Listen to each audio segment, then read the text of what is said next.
Muito bem, meus irmãos, vamos elevar os nossos pensamentos até os pés do Divino Mestre Jesus, colocando a sua imagem amorosa na nossa tela mental, e a Ele nós pedimos que nos abençoe, que abençoe a nossa reunião, abençoe os desencarnados que aqui também se encontram, e que nós possamos, unidos por essa energia amorosa, atender aqueles que sofrem, seja do corpo ou do espírito. Senhor Jesus, esteja sempre em nossos corações, que assim seja. Nós vamos conversar, então, sobre essa imagem aqui, muito sugestiva. Há mais ou menos 4 bilhões e meio de anos, Jesus formou o nosso globo terráqueo. E essa figura é justamente para ele, olhando para esse globo, ficar pensando, meu Deus, o que eu fiz? Então, nós começamos toda essa nossa evolução com a formação da Terra, que está bem no centro. Eu esqueci o meu point, e esse trem aqui eu não estou conseguindo. Vai lá, meu filho. Passa. Então, aqui a formação da Terra, nesse período pré-cambiano, que está lá em cima, e nós fomos criados a partir do princípio inteligente universal, como princípio inteligente, até nos transformarmos em espíritos. Então nós passamos por diversas experiências enquanto princípio inteligente, passamos pelo reino mineral, passamos pelo reino vegetal, até chegarmos ao reino animal, e como nós habitamos como amebas e como animais marinhos, por isso que o nosso sangue tem tanto sódio, tanto sal, porque nós temos a origem dos animais marinhos. Até chegar o momento em que nós saímos da água, do mar, e fomos para o solo. E fomos evoluindo também, chegando ao reino em que nós éramos uns macaquinhos, não é? Mas mais bonito do que esse aqui. E aí nós fomos com mais ou menos, nesses 4 bilhões e meio de anos, há 250 mil anos nós atingimos a fase do Homo sapiens, ou seja, de andarmos sobre 2 pernas. Com a evolução, evidentemente, tanto de nós, os espíritos, quanto dos nossos corpos, porque naquele tempo em que nós éramos animais inferiores, a gente tinha o nariz para frente. Quando nós começamos a andar sobre 2 pernas, nós tivemos que levantar a cabeça. E aí nós tivemos que mudar a posição do nariz, senão ele ficava virado para cima, não podia ter chuva, já que a gente enchia o nariz de água. Então, há 250 mil anos, mais ou menos, nós atingimos a fase, então, do Homo sapiens. Fomos morar em cavernas, éramos muito trogloditas, o homem desenvolveu mais o senso do GPS, porque ele tinha que ir atrás da caça e depois ele tinha que achar a casa de novo, trazendo o animal que ele havia sacrificado para alimentar a família. Enquanto a mulher ficava em casa e ela desenvolveu muito mais o senso da amorosidade. É tanto que Jesus, quando quis se mostrar após o sacrifício do seu corpo, que ele estava vivo, ele apareceu primeiro para Maria de Madalena, não é? Fazendo ver à mulher a sublimidade da vida dela na face da terra. Por que ele não foi lá e não apareceu para um dos apóstolos? Ele apareceu justamente para ela e disse para ela, não conta para ninguém por enquanto. Ou seja, Jesus mostrou a sublimidade da vida da mulher aqui na terra. Então, da criação que fomos de simples e ignorantes, nós partimos para espíritos, tendo corpos, e há mais ou menos 40 mil anos nós atingimos a fase da razão. Aí passamos a raciocinar, a pensar, a ter pensamento contínuo, o que nos difere muito da animalidade inferior, dos animais, é porque eles não têm pensamento contínuo, eles têm lapsos de pensamentos, enquanto nós temos pensamento contínuo e lógico. Ora, a proposta é, na medida em que nós atingimos essa fase de corpos habitados por espíritos, ligados os dois pelo perispírito, nós começamos a ter consciência também da necessidade da morte durante o tempo em que nós vamos permanecer nesse planeta ou em outros planetas, e na medida em que nós progredimos espiritualmente, vai chegar um momento que nós não vamos ter mais necessidade de morte. Mas, por enquanto, no mundo de expiação e provas, nós ainda precisamos reencarnar tantas vezes quantas necessárias forem. Mas aí nós estamos nesse mundo, tem um parente doente, e a gente chega lá e vê esse parentezinho morrendo. Aí você fala, mas está indo embora. A gente se inclina sobre ele, quando tem essa chance, para se despedir. A gente percebe que o coração dele está parando, a gente percebe que eles lentamente vão se apagando, suas sessões vão ficando rígidas, a sombra da morte aparece. E aí? E agora? Esse pode ser seu pai, pode ser sua mãe. Eu queria pedir que quem estiver usando o telefone celular, por favor, guarde. E agora, tudo que nesse ser atestava a vida, esses olhos que brilhavam, essa boca que proferia sons, esses membros que se agitavam, tudo está velado, silencioso, inerte. E agora? Para o materialista, acaba a vida aqui. Para o materialista, nada sobra, nada passa para lugar nenhum. Acabou a vida material, c'est fini. Não tem mais vida. Para os espiritualistas, a vida continua.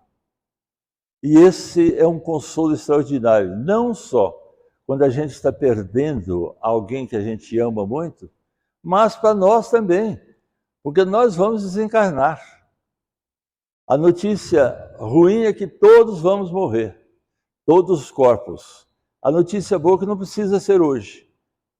E eu faço votos para que não seja hoje para nenhum de vocês, senão vocês vão achar que eu estou jogando praga.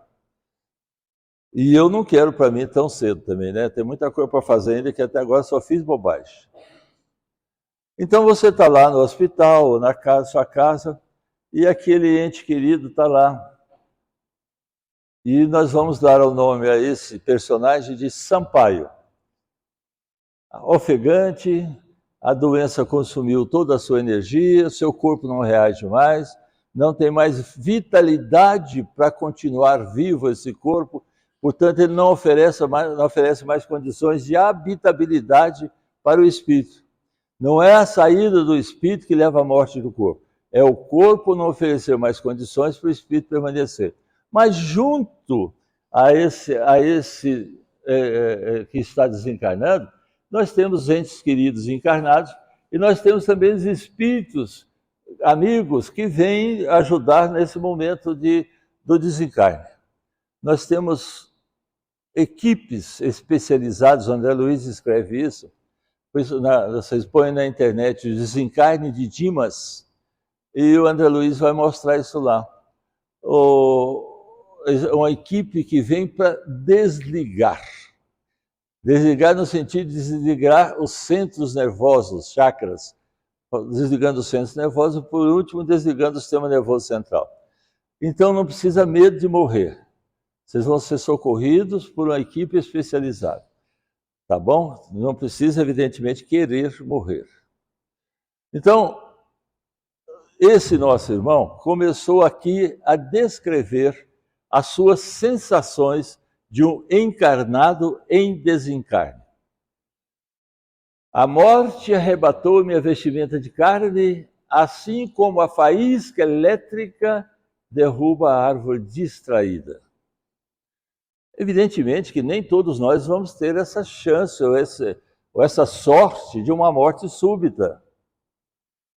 Uma boa parte de nós vai ter doença crônica, Por quê? Porque o espírito usa o corpo para poder trabalhar essas energias negativas que a gente armazenou nas encarnações passadas, e por atos impensados negativos, a gente armazena de novo energias densas que o espírito precisa expurgar. E a maneira mais fácil para o espírito encarnado expurgar é através do corpo, através da dor, através da doença, principalmente dos quadros cancerígenos, que têm aumentado tanto, né? Então, esse nosso irmão descreve que o desencarne dele foi rápido. Ele não ficou sofrendo, não era doença crônica. Se ele não ficou sofrendo, vocês estão vendo aqui o corpo sobre a cama e o espírito saindo, desdobrando. A gente faz isso todo dia, toda noite. Quando a gente dorme, a gente permanece ligado aos nossos corpos através desse cordão fluídico que vocês estão vendo aqui, que sai do coronário e vai do corpo e vai para o coronário do espírito. Quando a morte acontece, quando o corpo não tem mais condições de oferecer a habitabilidade para esse espírito, esse cordão vai ser desfeito. Quem leu o livro Nosso Lar, quem assistiu o filme Nosso Lar, se lembra que o André Luiz, na colônia Nosso Lar, ele percebeu uns espíritos que estavam trazendo um cordão fluídico ligado no coronário, no alto da cabeça, na moleira. E o André Luiz correu, ele, espírito, correu de medo da assombração. Então, se vocês são espíritas e têm medo de espíritos, não fica preocupado não, porque o André Luiz, desencarnado, também teve. Então, para que esse espírito fique livre, esse cordão tem que estar roto. Aí o espírito começa a descrever, olha, a morte apareceu, só tomei consciência disso depois, por enquanto, me sinto tão ignorante do fenômeno da morte, assim como quando eu estava junto de vocês, ou seja, encarnado. Desconhecia totalmente o processo de meu nascimento na esfera física. Essa confusão mental ocorre tanto da morte do lado de lá para nascer do lado de cá, quanto da morte do lado de cá para nascer do lado de lá. Quanto mais ligado à matéria, ao ter, o espírito vai ter confusão mental, tanto para renascer, quanto para renascer do lado de cá ou renascer do lado de lá. O Livro dos Espíritos trazem na questão 339 uma pergunta do Allan Kardec sobre isso. O momento da encarnação é seguido de perturbação semelhante ao que se verifica na desencarnação? A resposta do Espírito de Verdade foi fantástica, muito maior a perturbação no momento de nascer. E, sobretudo, mais longa. Na morte, o espírito sai da escravidão. No nascimento, entra nela. O corpo funciona como se fosse uma prisão para o espírito. Então, todo o espírito quer sair desse corpo. É evidente que a chance de nova vida, a gente vai ter que trabalhar do lado de lá e muito. Então, é melhor a gente continuar aqui do jeito que está, mas trabalhando para progredir espiritualmente, fazendo o bem, fazendo a caridade. Fora da caridade, não há salvação. Então, olha, veja esse espírito ao acordar. Quando ele acordou, ele se sentiu tão bem que suspendeu os 2 dedinhos lá. Opa, está tudo positivo. Por quê? Porque ele achou que estava em casa. Ele achou que estava acordando, razão disso, apenas notificar que acordei num leito muito limpo, acreditando-me em casa. O corpo não se modificara. Ele olhou para o corpo dele, apesar da doença, apesar de tudo, ele achou que o corpo estava a mesma coisa. Ele achou que não estava morto, que estava tudo bem. Mas, aí vem a senhora mãe dele. Quando ele olhou e viu a mãe dele aos pés da cama, falando pelos olhos, sem palavras com ele, ele entendeu que tinha morrido, que não era mais encarnado. Ele entendeu que o corpo dele tinha morrido. Então ele fala assim, em minha imaginação, retomava a luta cotidiana em manhã vulgar. Mas quando vi minha mãe ao pé de mim, quando seus olhos me falaram sem palavras, meus amigos, O meu deslumbramento deve ter sido igual ao do prisioneiro que se vê repentinamente transferido de um cárcere de trevas para a libertação em plena luz. Graças a Deus entendi tudo. Será que nós vamos conseguir passar para o lado de lá com essa compreensão? A gente precisa fazer uma autoanálise. Isso está no livro da Joana de Anjos, Autodescobrimento, e no livro do Roden, O Caminho da Felicidade. O Sócrates já falava isso na antiguidade: conheça-te a ti mesmo. Será que nós nos conhecemos?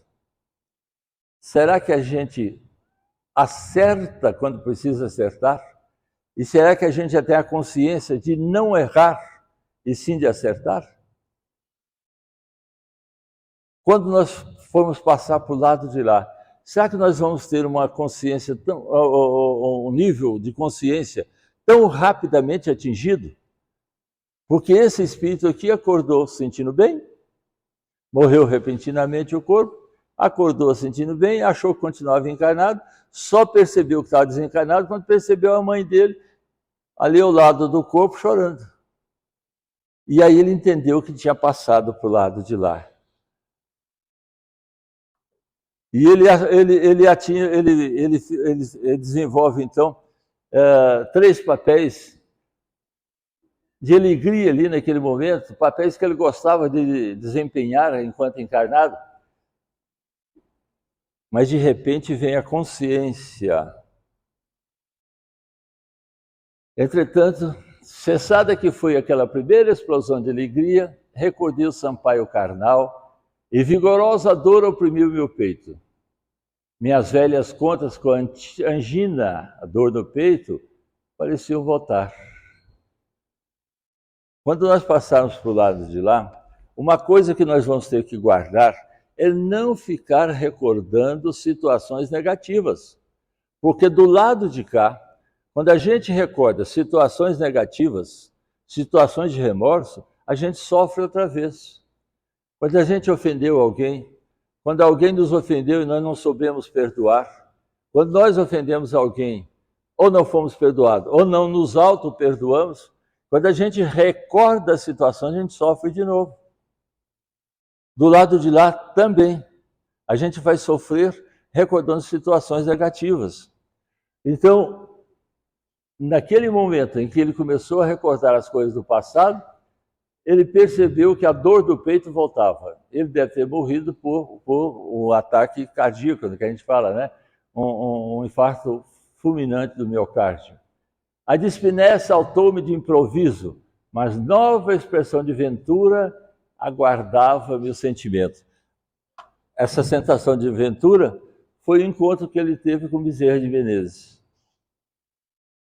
Qual está sendo agora, nesse momento, nesse dia, o nosso padrão vibratório? Nós conseguimos manter durante as 24 horas do dia, ou pelo menos as 12 horas do dia, e depois à noite é um reflexo daquilo que fizemos durante o dia, será que nós conseguimos manter um padrão vibratório homogêneo na seara do bem, nos ensinamentos do Cristo? Esse espírito era um espírito que tinha crédito diante do Cristo. Era um espírito que era assistido por Bezerra de Menezes. E nesse momento repentino, logo após o desencarne, ele encontra com Bezerra de Menezes e vai beijar as mãos de Bezerra de Menezes. E ele mesmo se admira, e ele faz uma pergunta jocosa, né? Sabem lá o que é isso? Ser acolhido por Bezerra de Menezes e ter a chance de beijar as suas mãos? Quais são as companhias que nós estamos conquistando para nós? Que tipo de companhia, principalmente espiritual, nós estamos levando para as nossas casas? Ao sairmos daqui, todo mundo vai ser santinho. Agora, se pegasse um psicoscópio, que é aquele aparelho que a espiritualidade usa, para ver o nosso nível de concentração e de amorosidade, todo mundo seria santinho. Quando nós sairmos daqui, como é que vai ser a coisa? Nós vamos voltar para a verdadeira vida. Como é que nós nos comportamos hoje até chegarmos aqui? Cada um faz a sua introspecção. E ao desencarnarmos, nós vamos estar num padrão vibratório que vai ter sintonia com os espíritos que lá estão do outro lado, portanto, no mesmo padrão vibratório, na mesma frequência vibratória. Nós agimos, fazemos, reagimos, tudo por ondas, pensamento, ondas. E cada onda tem a sua sintonia. É só a gente lembrar dos radinhos antigos, quando você queria ouvir uma rádio, você pegava o dial e põe na frequência que você queria. Essa frequência, cada um de nós tem num padrão vibratório característico nosso. E nós vamos passar por lá de lá nesse padrão vibratório. Não tem milagre. Não é porque a gente vai desencarnar que virou santo. Para os amigos até que é santinho. Para a mãe amorosa, todo mundo, todo filho é santinho. Mas na realidade, cada um de nós é o que foi e será o que é. Nós somos o que fomos e seremos o que somos. Portanto, esse espírito já merecia uma graça muito extraordinária. Ser recebido por Bezerra de Menezes. Bezerra de Menezes, então, coloca a sua mão carinhosa sobre ele, sobre a fronte dele, dando-lhe um passe, para que o velho trapo de carne fosse esquecido. Ou seja, a gente, no momento da morte, a gente vai demorar um certo tempo para desligar, para aquele cordão fluídico ser rompido, para a energia que nós temos ali desaparecer do corpo, ficar só com o perispírito e espírito. Então, o Bezerra de Menezes chegou, botou a mão na fronte dele, deu um passe nele e fez o desligamento completo. Então, desde esse instante, vi-me à maneira de colegial, satisfeito em nova escola. Era um espírito que tinha mérito, né, gente? Não era um espírito que estava trevoso, ou numa frequência de trevas. E aí ele começa a observar o que acontece do lado de lá, na pátria espiritual. E ele fala, tudo aqui sobrevive. Por isso o título, tudo aqui é igual aí. Mas aí não é igual aqui. Nós vamos entender isso por quê. Tudo aqui sobrevive. Os hábitos, os desejos, as inclinações, as boas ideias e os pensamentos indignos reaparecem conosco, além túmulo. Tanto quanto as qualidades nobres ou deprimentes ressurgem, acordadas em nós, na experiência física, depois do repouso noturno, cada manhã. Então, o sono, o desdobramento natural, o espírito se emancipa do corpo durante o sono e vai para onde a sua vibração o chama, a sua frequência vibratória o chama, porque dessa frequência ela vai fazer com que a gente seja atraído e atraia espíritos na mesma frequência vibratória. O fato de nós acordarmos, nós vamos deitar, o corpo vai dormir e a gente vai acordar amanhã cedo. Resolveu os problemas que a gente tinha? Não. Resolveu as nossas inferioridades? Não. Aumentou a nossa capacidade de serviço, se a gente quiser, sim. E aí é que está o problema. A gente está trabalhando muito pouco para estar como trabalhador consciente e confiável na seara de Jesus. Então, quando esse espírito observa que do lado de lá, ele está encontrando o que ele tinha do lado de cá, que não tinha mudado nada. Mas como ele já era um espírito que tinha certo crédito, para ele a coisa estava bem mais fácil, né? Com menor sofrimento. Mas aí vem a queixa. 2 flagelos ainda agora me atormentam. O costume de fumar e a conversação sem proveito. Como é que chama essa conversação sem proveito? Fofoca, maledicência. Aqui nessa casa, a nossa fofoca é fraterna, tá? A gente, antes de falar mal, fala, você sabe, fulano, eu gosto muito dele ou dela, mas o perigo é o mas. Aí a gente faz fofoca fraterna. A gente fala que gosta primeiro, para afirmar que gosta, para depois pregar o pau. E ele, então, ele sentiu que aquilo era dependente químico do cigarro. E ele passou para o lado de lá com a dependência química, com a dependência emocional. E ele tinha vontade de fumar. Se ele tinha vontade de fumar, ele precisava ficar perto de alguém que fumasse.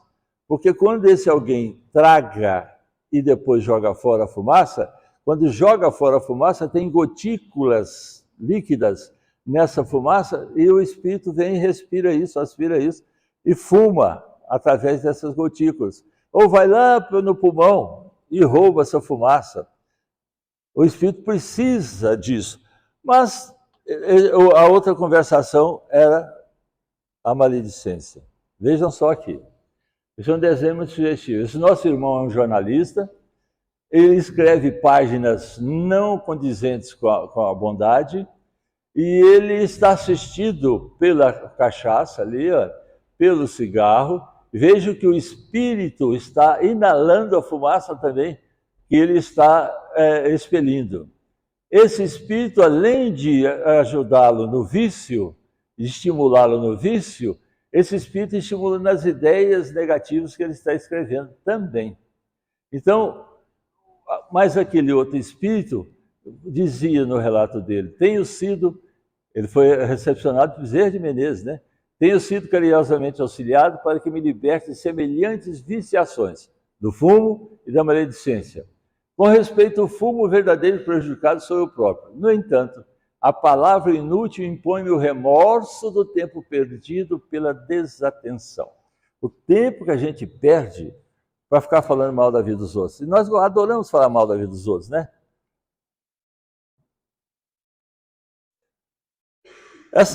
Esse quadro aqui é um quadro de Sócrates falando sobre a conversação sem proveito, a maledicência.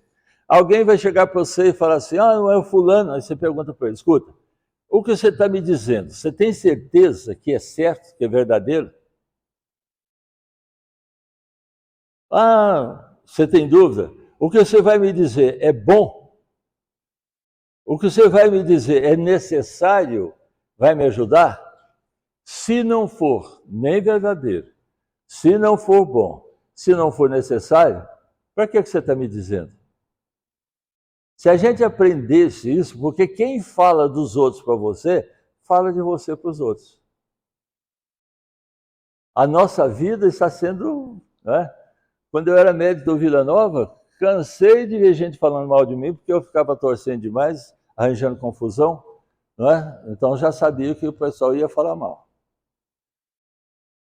E essa observação de Emmanuel, ela é fantástica, olha. Entre os homens, porém, se não é fácil cultivar a vida digna, é muito difícil habilitar-se a criatura à morte libertadora. O que é a morte libertadora? É a morte de quem, do lado de cá, trabalhou muito, com muita dedicação, na seara de Jesus, atendendo ao chamamento de Jesus. Amai a Deus sobre todas as coisas e ao próximo como a si mesmo. Fora da caridade, não há salvação. Ora, com isso, aqui nós temos três amigos nossos pensando na morte. O que está mais à esquerda fala assim, em referência ao corpo, né? Quando eu morrer, quero ser cremado. A cremação, após a morte do corpo, Emmanuel aconselha 72 horas naquela geladeira lá do crematório para depois queimar o corpo, né? Fazer a cinzinha. A cinza você leva para sua casa e faz o que você quiser com ela. O outro diz, não, eu quero saber de queimar, não. Eu quero ser enterrado normalmente. Aí vira para o terceiro e pergunta, e você? Esse tanto de cachaça que já bebi, eu acho que eu vou ser engarrafado. Ou seja, cada um de nós pensa de uma maneira. Cada um de nós, uns querem que o corpo seja cremado, outros querem que enterre de uma maneira normal. Aí é uma escolha muito pessoal. E aqui esse ensinamento do Confúcio, que é muito profundo. Quando você nasceu, todos sorriam e só você chorava. Chorava por quê? Porque o danado do obstetra tira a gente lá de dentro da mamãe e dá um tapa na bunda da gente. Como a gente não sabe xingar, porque se fosse hoje a gente xingava, né? Como a gente não sabe xingar, a gente chora. Mas o choro é um ato político, dizendo, ô capeta, não me bata, né? Por que você está me batendo? Então, viva de tal maneira que quando você morrer, todos irão chorar. e só você sorrirá. Por quê? Porque você cumpriu uma vida, cumpriu o programa reencarnatório que você traçou. Cada um de nós, na pátria espiritual, após a morte do corpo, nós vamos ser chamados de espíritos errantes, espíritos desencarnados. E aí a gente vai conseguir, com muito sacrifício, uma nova encarnação.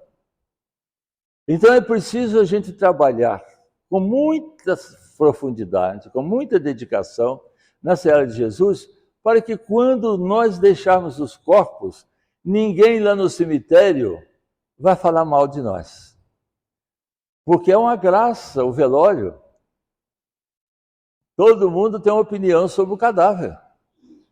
E o espírito sente ali todos os pensamentos, bons ou não, daqueles circunstantes que estão ali no velório. Como é que nós queremos passar para o lado de lá? É preciso, então, colocar em tratamento, em funcionamento, o que nós temos do lado de cá. Aqui eu vou tirar essa daqui para passar para vocês uma... Cadê aqui?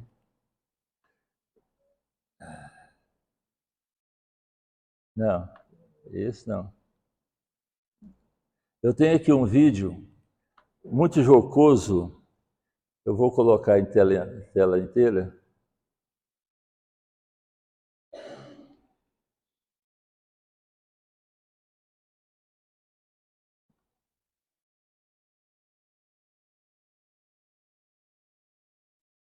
São recém-desencarnados. Essa desorientada aí não sabia nem onde é que estava.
Então, gente, vocês viram que nós estamos nessa dependência, né?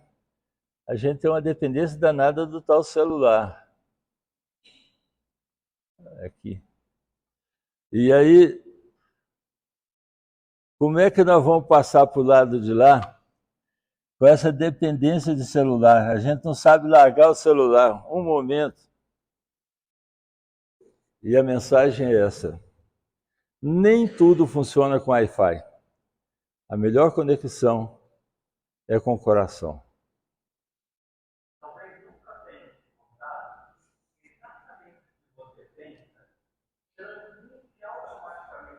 Oh, tá passando por quê, rapaz?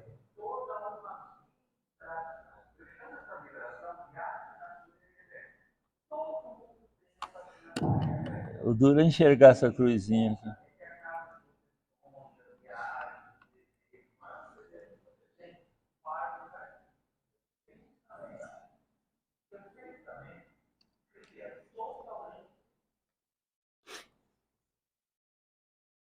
É preciso a gente entender algumas coisas. Por exemplo, nessa pandemia, nós criamos vários toques, transtorno obsessivo compulsivo. Álcool, a gente não pode ver um vidro de álcool.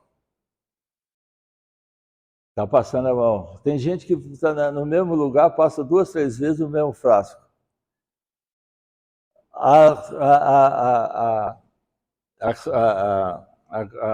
é que chama?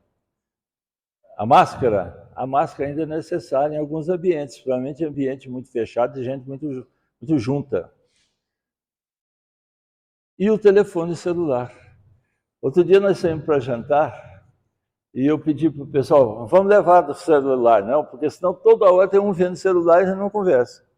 Do nosso lado tinha um senhor, pai, a mãe, com 4 filhos e uma senhora, todo mundo com o celular na mão. Nós criamos dependência disso. Mas qual a dependência boa que nós precisamos criar? O Wi-Fi do coração, do diálogo do coração, da amorosidade. É isso que nós precisamos criar e cultivar. Então vamos de novo elevar os nossos pensamentos a Jesus.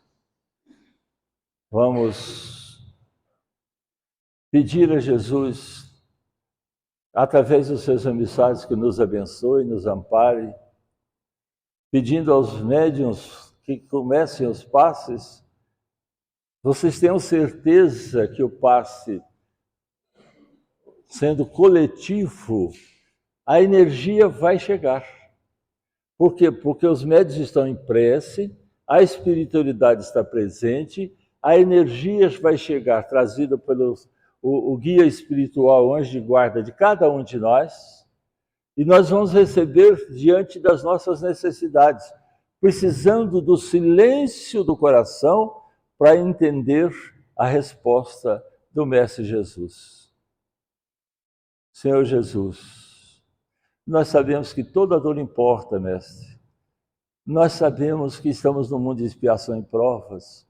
Sabemos que ainda somos rebeldes, preguiçosos, mas, Senhor Jesus, reforça em nós a vontade do trabalho persistente, da ação persistente, da vontade firme de sermos trabalhadores fiéis da sua seara, levando o Senhor Jesus a sua energia, a sua palavra, a sua atenção, a sua amorosidade, a quem esteja em sofrimento, seja encarnados ou desencarnados. Pedimos, Senhor Jesus, pelas dores e pelos tratamentos daqueles irmãos que porventura não estejam aqui na casa e pelos quais nesse momento nós estejamos pedindo que a sua energia amorosa de cura chegue até esses irmãos também, Senhor Jesus. Chegue a esses desencarnados também que vieram à procura do lenitivo. E, Senhor Jesus, nos abençoe durante o sono do nosso corpo, para que em desdobramento, em expansão espiritual, nós possamos também trabalhar, estudar, compreender, aprender para poder fazer. Nos abençoe, Senhor Jesus. Esteja conosco, hoje e sempre, que assim seja. Obrigado, meus irmãos, por estarem aqui. Que Jesus nos abençoe hoje e sempre.